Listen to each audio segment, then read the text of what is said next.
जय हिंद दोस्तों। आज हम लोग बात करेंगे भारत छोड़ो आंदोलन के बारे में। तो चलिए शुरू करते हैं पहले इसके कारण से कि इसका होने का कारण क्या था। तो इसका होने का कारण था द्वितीय विश्व युद्ध। द्वितीय विश्व युद्ध आपको पता है कि 1939 से 1945 ईस्वी तक हुआ, उस समय ब्रिटेन भी इस युद्ध में शामिल था, जिस वजह से ब्रिटेन की स्थिति भी बहुत खराब हो चुकी थी। तो जितने भी कांग्रेस के महत्वपूर्ण नेता थे, उन्होंने सोचा कि अगर हम इसी समय मौके पे चौका मारा जाए तो शायद हमारा देश आज़ाद हो सकता है इस समय। तो इस समय कांग्रेस के क्या किया कि बड़े बड़े जो नेता थे उन्होंने क्या किया कि एक मीटिंग बुलाया। वो मीटिंग कहाँ पे हुआ? तो 6 से 14 जुलाई 1942 वर्धा में। वर्धा कहाँ पड़ता है? वर्धा महाराष्ट्र में।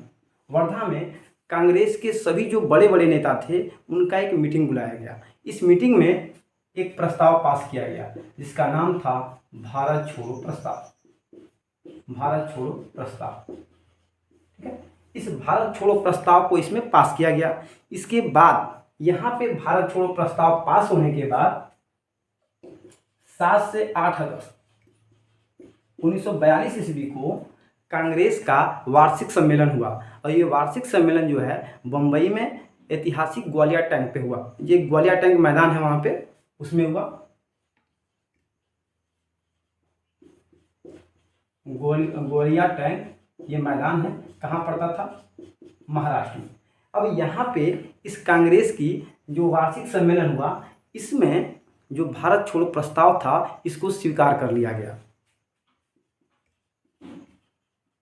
तो आपसे कभी भी क्वेश्चन पूछे कि भारत छोड़ो आंदोलन को, भारत छोड़ो जो प्रस्ताव था इसको कब लाया गया था? 6 से 14 जुलाई को। इसको कब स्वीकार किया गया कांग्रेस द्वारा? तो 7 से 8 अगस्त 1942 ईस्वी, यानी 8 अगस्त को स्वीकार कर लिया गया था। अब इसमें दो क्वेश्चन और पूछे जाते हैं कि इस जो प्रस्ताव था, जो बिल था, कांग्रेस के समक्ष उस बिल को किसने पढ़ा था, यानी किसने रखा था? तो पंडित जवाहरलाल नेहरू।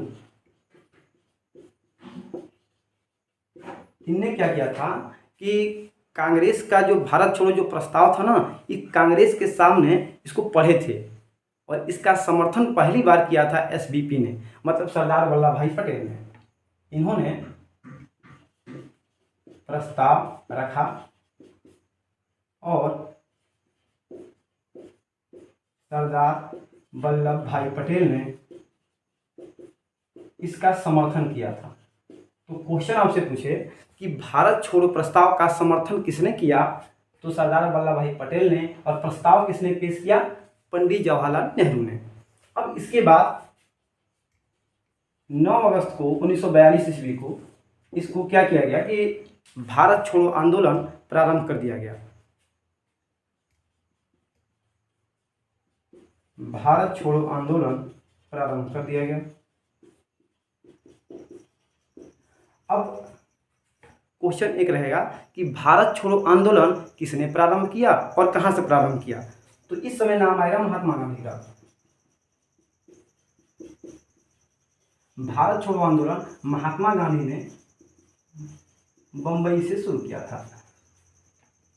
इसके पहले 4 क्वेश्चन आपको यहाँ पे बताते हैं। देखिए क्या है ना कि इसमें बहुत सारे क्वेश्चन हम यहाँ पे ब्लैक बोर्ड पे लिखेंगे भी, जो कुछ हम लिखेंगे वो भी, और जो कुछ हम बोले और लिखे नहीं यहाँ पे, उस सब को आपको अपने कॉपी में नोट डाउन करना है। अब यहाँ पे इस समय ब्रिटेन के पीएम कौन थे? जब भारत छोड़ो आंदोलन शुरू हुआ उस समय ब्रिटेन के पीएम कौन थे? तो जो ब्रिटेन के पीएम थे विंस्टन चर्चिल थे। पूछेगा कि इस समय जब भारत छोड़ो आंदोलन पास हुआ, इस समय कांग्रेस के अध्यक्ष कौन थे? तो कांग्रेस के अध्यक्ष जो थे अबुल कलाम आज़ाद थे, और ये 1940 से 1946 ईस्वी तक कांग्रेस के अध्यक्ष रहे। ये कांग्रेस के सबसे युवा अध्यक्ष थे और कांग्रेस के सबसे लंबे समय तक रहने वाले अध्यक्ष ही थे, लगातार 6 वर्ष। तो कांग्रेस के इस समय अध्यक्ष कौन थे? तो अबुल कलाम आज़ाद। इस सब चीज को आपको अपने कॉपी में लिखना है। और पूछे इस समय भारत के वायसराय कौन थे? तो वायसराय लीन लिथगो थे।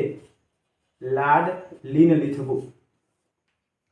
इनका शासनकाल 1936 से लेकर 1943 ईस्वी तक रहा, जिसके कारण भारत छोड़ो आंदोलन के दौरान भारत के वायसराय यही रहे। आपसे पूछ देगा कि भारत छोड़ो आंदोलन के समय अंग्रेजी सेना का सेनापति कौन था, तो लॉर्ड वेवेल थे, लॉर्ड वेवेल। और जो लॉर्ड वेवेल थे, यही बाद में जाकर लिनलिथगो के बाद 43 के बाद 1943 से लेकर 1947 ईस्वी तक ये भारत के वायसराय भी रहे। 43 से 1947 ईस्वी तक भारत के वायसराय रहे। अब यहाँ से अब अपने इस टॉपिक की तरफ आते हैं। सुनिए ध्यान से कि भारत छोड़ो आंदोलन जब प्रारंभ हुआ तो महात्मा गांधी ने किया। अब बताइए, क्या जो लिनलिथगो वहाँ का वायसराय था भारत का, क्या वो शांत बैठेगा उस समय? तो उसके भी गुप्तचर भी उसको बताएंगे कि यार ये जो कांग्रेस वाले हैं सब खुरापात सब मचा रहे हैं। तो लिनलिथगो ने भी कहा ठीक है, खुरापात मचाने दो, हम लोग भी पूरी तैयारी करके बैठे हैं। और इसने क्या किया, वायसराय लिनलिथगो ने क्या किया, इसी समय एक ऑपरेशन चलाया, operation zero hour, operation zero hour. चलिए इसका स्क्रीनशॉट ले लीजिए, फिर उसके बाद फिर आगे की फिर क्लास करते हैं।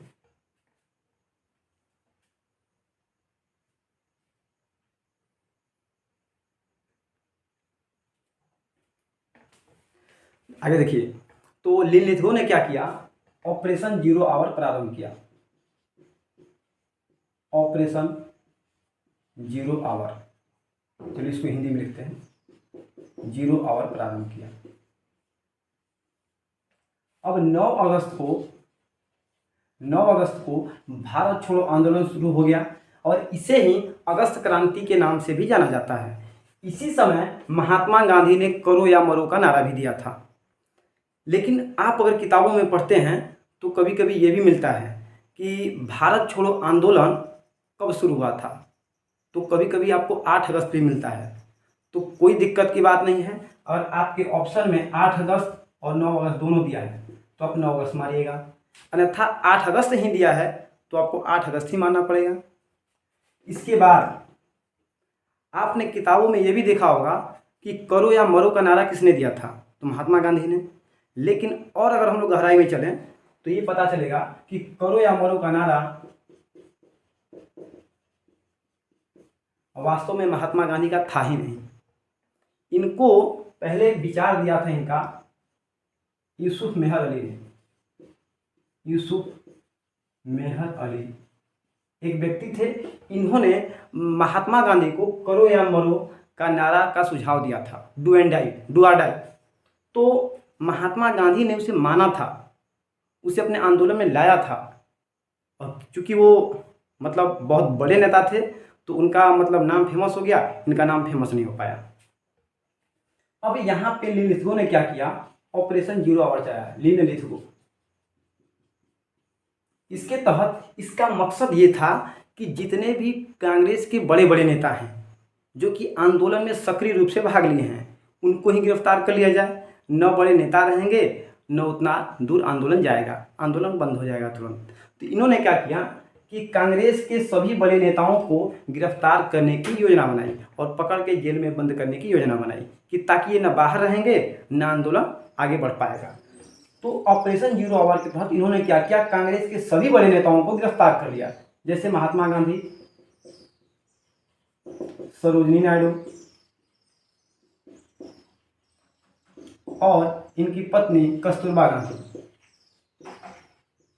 कस्तूरबा गांधी, इन सभी को गिरफ्तार करके आगा खां पैलेस, देखिए नाम का क्या है, जेल है, लेकिन जेल नहीं, एक बहुत शानदार महल है जो कि पुणे में पड़ता है, पुणे महाराष्ट्र में पड़ता है। उसके बाद जवाहरलाल नेहरू, अबुल कलाम आजाद, एक कांग्रेस के उस समय अध्यक्ष थे, इत्यादि को अहमदनगर जेल में डाला गया। अहमदनगर जेल में रखा गया। उसके बाद एक बिहार के नेता जिनका नाम था डॉक्टर राजेंद्र प्रसाद, ये उस समय बम्बई में नहीं थे, इस समय पटना में आए हुए थे और इनको बांकीपुर में ही, पटना में एक स्थान पड़ता है बांकीपुर।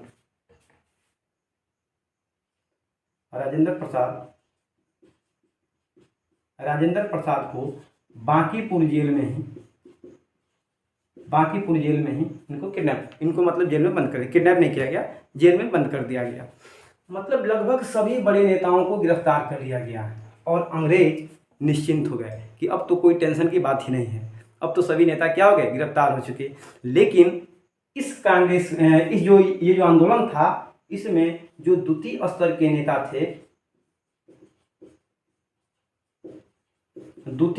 नेता थे, इन्होंने क्रांति का नेतृत्व करना प्रारंभ कर दिया। अमूमन ऐसा आंदोलन में नहीं होता कि द्वितीय स्तर के नेता क्रांति को आगे ले जाएं।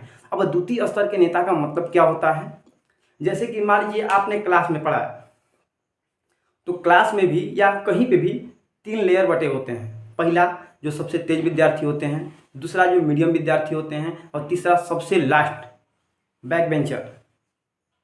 तो मान लेते हैं कि किसी कारणवश सभी पढ़े लिखे बच्चे नहीं आए, जो पढ़ने में तेज बच्चे हैं नहीं आए, और उसी दिन कोई अधिकारी या कोई बाहरी व्यक्ति पूछ जांच के लिए आ गया, तो जो मास्टर है उसको सहारा लेना पड़ेगा किसका, जो मिडिल बच्चे हैं उनका। और वही यहाँ पे द्वितीय स्तर के नेता थे और जो सबसे तेज जो विद्यार्थी थे ना, वो सब गिरफ्तार हो गए थे। इसलिए दूसरे विद्यार्थियों का अब भरोसा, बस द्वितीय विद्यार्थियों का ही बस भरोसा था। तो द्वितीय स्तर के जो नेता थे, इन्होंने क्रांति को बखूबी आगे ले गए, बहुत आगे, बहुत बढ़िया से ले गए थे। उनमें कुछ नाम बड़ा महत्वपूर्ण हैं, जो नाम पहले महत्वपूर्ण नहीं थे, इस समय इनको मौका मिला आगे बढ़ने का। उनमें चार नाम हम लोग पढ़ेंगे, 4-5 नाम बड़ा महत्वपूर्ण है, उनके बारे में चलिए देख लेते हैं। पहला नेता थे, चलिए इसको यहाँ पे ऐसे कर देते हैं, जयप्रकाश नारायण। और इनके साथ ही इनके मित्र थे योगेंद्र शुक्ल।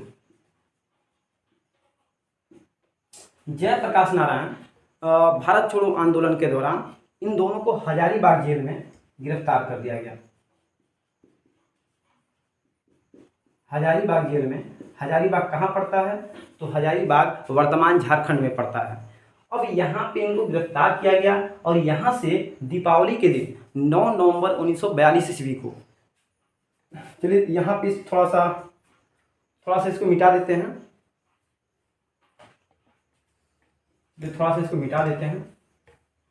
लिख लिए होंगे आप लोग, थोड़ा सा इसको मिटा देते हैं, समझाना जरूरी है।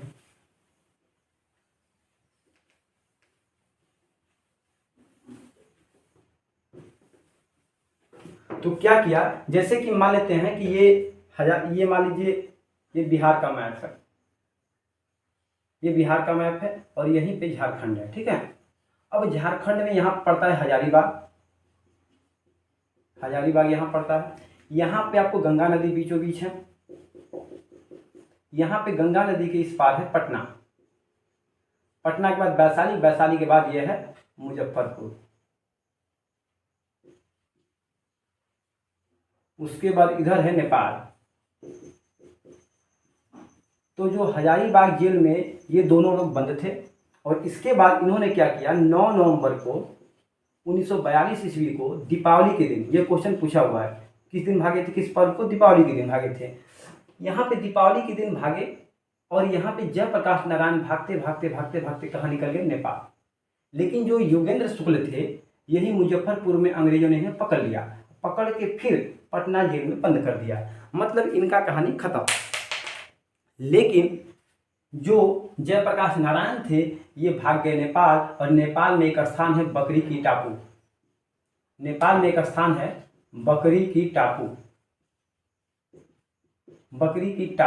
इस बकरी की टापू में अखिल भारतीय आजाद दस्ता की स्थापना की। अखिल भारतीय आजाद दस्ता की स्थापना। किसकी स्थापना? अखिल भारतीय आजाद दस्ता। इसका मकसद ये था कि अंग्रेजों को ज़्यादा से ज़्यादा नुकसान पहुंचाया जाए, कि जिसके वजह से वो यहाँ पे त्रस्त होकर भाग जाए यहाँ से। इसका मकसद बस यही था। तो जयप्रकाश नारायण के बारे में इतनी बात। जयप्रकाश नारायण के बारे में एक और बात आपके एग्जाम में पूछ सकता है कि जयप्रकाश नारायण को राष्ट्रीय स्तर का नेता का दर्जा किस आंदोलन के दौरान दिया गया? तो 1942 ईस्वी के अधिवेशन 1942 ईस्वी के भारत छोड़ो आंदोलन के दौरान इनको लोकनायक की उपाधि भी दी गई थी। इसके बाद योगेंद्र शुक्ल जो पकड़ा गए तो इनका काम खत्म हो गया, लेकिन यह भी इनके साथ फेमस थोड़ा हुए थे। इसमें दूसरे नेताओं में दो नेता के बारे में हमने देख लिया। चलिए इसको लिख लीजिए, थोड़ा देख लीजिए, मिटा दें इसको भी।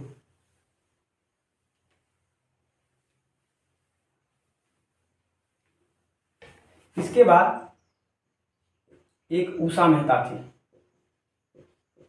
एक राम मनोहर लोहिया थे।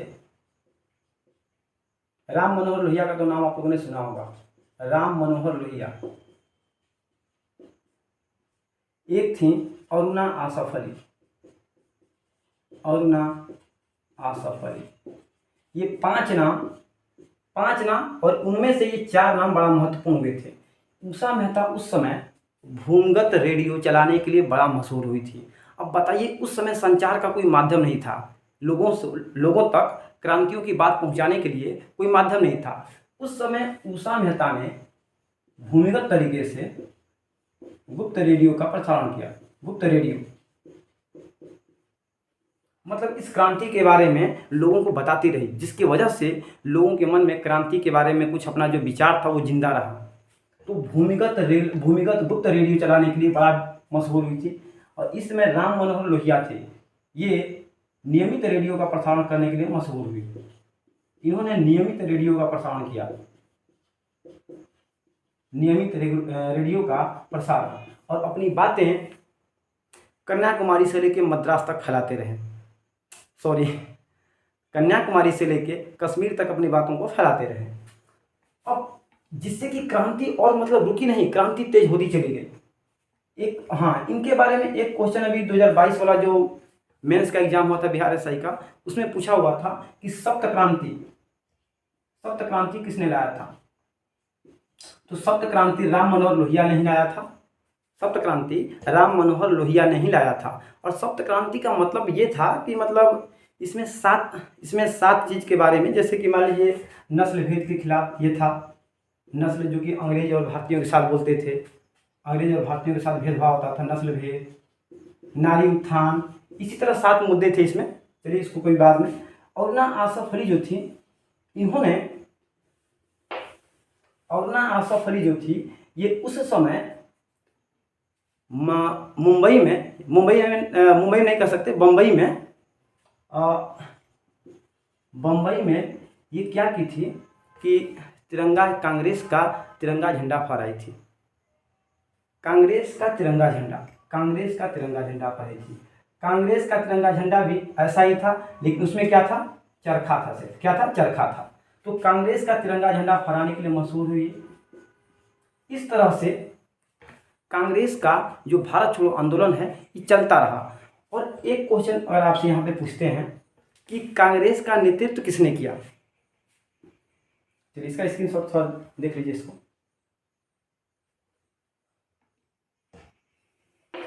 अब यहाँ पे पूछे कि कांग्रेस का नेतृत्व किसने किया? कांग्रेस का नेतृत्व किसने किया? यार, भारत छोड़ो आंदोलन का नेतृत्व किसने किया?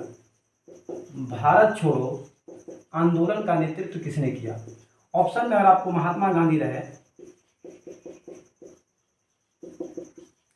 जवाहरलाल नेहरू रहे, एसवीपी रहे, और चौथा ऑप्शन रहे नन ऑफ दीज, ये JLA जवाहरलाल नेहरू और नन ऑफ दीज, तो आप क्या मारेंगे? आप मारेंगे सर महात्मा गांधी, जो कि सरासर गलत आंसर है। और आपसे पूछे भारत छोड़ो आंदोलन किसने प्रारंभ किया, तो महात्मा गांधी। भारत छोड़ो आंदोलन का नेतृत्व किसने किया, तो नन ऑफ दीज, इनमें से कोई नहीं किया था। क्यों? क्योंकि सब कांग्रेस के जो सभी बड़े नेता थे वो गिरफ्तार हो चुके थे। तो उन्होंने क्रांति का नेतृत्व किया कहाँ? तो अगर ऑप्शन में नन ऑफ दीज नहीं है बात सुन लीजिए। और ऑप्शन में नन ऑफ दीज नहीं है, इनमें से कोई नहीं, ऑप्शन में ही नहीं है, तो महात्मा गांधी आपको मारना ही होगा। लेकिन अगर ऑप्शन में महात्मा गांधी भी है और नन ऑफ दीज भी है तो आपको महात्मा गांधी नहीं मारना होगा, नन ऑफ दीज, तब आपका आंसर सही हो जाएगा। ठीक है, ये सब छोटी छोटी बातें हैं। इसके बाद आपको पता है कि आगा खां पैलेस में, अभी आपको बताया है कि आगा खां पैलेस में कस्तूरबा गांधी को गिरफ्तार किया गया था, महात्मा गांधी और सरोजिनी नायडू को साथ में। इसी दौरान 1942 ईस्वी में जेल में ही कस्तूरबा गांधी की मृत्यु हो गई।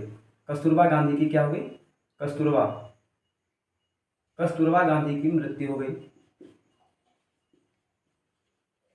इसके बाद 1943 ईस्वी में गांधी जी ने 21 दिन का उपवास रखा, 21 दिन का उपवास रखा, जिसके वजह से इनका हेल्थ दिन पर दिन बिगड़ता गया, जिसके वजह से अंग्रेजों को 1944 ईस्वी में